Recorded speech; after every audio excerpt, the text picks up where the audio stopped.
రాజీవ్ గాంధీ గారి విగ్రహాన్ని సచివాలయం ముందు పెడితే కొంతమంది సన్నాసుల విగ్రహాన్ని తొలగిస్తామని ఈరోజు మాట్లాడుతున్నారు.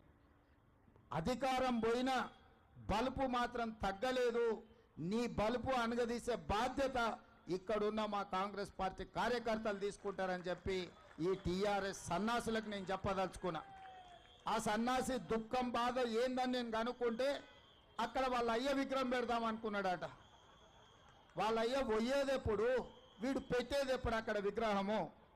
ఈ దేశానికి స్వతంత్రం తెచ్చిన కుటుంబము, ఈ దేశం కోసం 2 తరాలు ప్రాణాలు ఇచ్చిన కుటుంబము, ఈ తెలంగాణ రాష్ట్రాన్ని ఏర్పాటు చేసిన కుటుంబము సచివాలయం ముందు కోట్లాది ప్రజలకు స్ఫూర్తిగా అమరవీరుల స్తూపం పక్కన ఈ దేశం కోసం అమరుడైన శ్రీ రాజీవ్ గాంధీ గారి విగ్రహం పెట్టడం సముచితం.